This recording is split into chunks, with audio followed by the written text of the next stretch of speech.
Hi all, welcome to wow Bhargavi channel. అందరు ఎలా ఉన్నారు? నేనైతే చాలా బాగున్నా. అది యాదగిరి గుట్ట వెళ్ళింటిమండి. అక్కడ నుంచి స్వర్ణగిరి వెళ్ళాం. ఆ యాదగిరి గుట్ట వీడియో ఆల్రెడీ చేశాను నా ఛానల్లో. ఆ లింక్ డిస్క్రిప్షన్లో ఇస్తాను, ప్లీజ్ వాచ్ ఇట్. అక్కడ నుంచి అయితే స్వర్ణగిరి టెంపుల్ వెళ్ళిపోయామండి. కొంచెం వర్షంతో ఇబ్బందిగానే ఉంది. అయితే వర్షం పడుతుంది, ఆగిపోతుంది. సరే వెళ్ళిపోదాంలే, అంత దూరం అయితే వెళ్ళాం కదా అని అయితే వెళ్ళిపోయామండి. ఇదే టెంపుల్ అండి. లోపల కార్ పార్కింగ్కి, బైక్ పార్కింగ్కి లోపలే అవైలబుల్గా ఉంది. కొంచెం వర్షం ఉండడం వల్ల కొంచెం క్లమ్జీగా ఉంది, కానీ లేకపోతే బాగానే ఉంటుంది.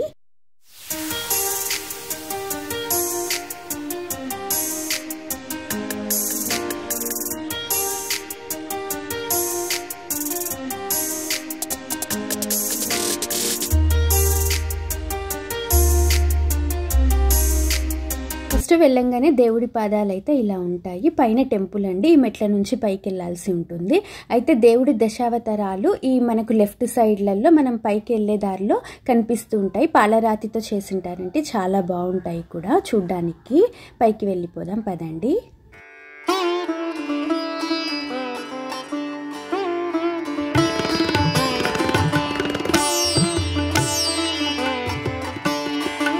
చాలా పెద్ద ప్లేస్ అండి. టెంపుల్ అయితే చాలా బాగుంటుంది. అయితే పవర్ ఫ్లక్చువేషన్ వల్ల అన్ని లైట్స్ అయితే వేయలేదు. ఇక్కడ బయట కూడా చాలా లైటింగ్ ఉంటుంది జనరల్గా అయితే. సో ఇంకా కన్స్ట్రక్షన్లో ఉంది, ఏమైనా ఇబ్బంది అవ్వచ్చు అన్నట్టయితే లైట్స్ ఆఫ్ చేశారు. ఒక పెద్ద ఆంజనేయ స్వామి కూడా మనకు కనిపిస్తుంది అండి. మంచి క్లైమేట్లో దైవ దర్శనం అయితే బాగుంది మాకు. మీరు కూడా వీడియోని అంతా చూడండి, ప్లీజ్ వాచ్ ఇట్.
ఇది కోరికలు రాసే బండ అండి. మనకు తిరుమలలో కూడా కోరికలు రాసేకి ఒక బండ ఉంటుంది కదా, అదే.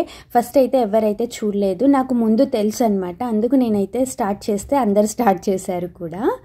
మీరు స్వర్ణగిరి టెంపుల్ ఆల్రెడీ చూసేసింటే కమెంట్ చేయండి. నెక్స్ట్ టైం వెళ్ళినప్పుడు అయితే క్లియర్గా ఎక్స్ప్లోర్ చేస్తాను అండి. వీడియో నచ్చితే please like, share, subscribe wow Bhargavi channel. Thank you for watching.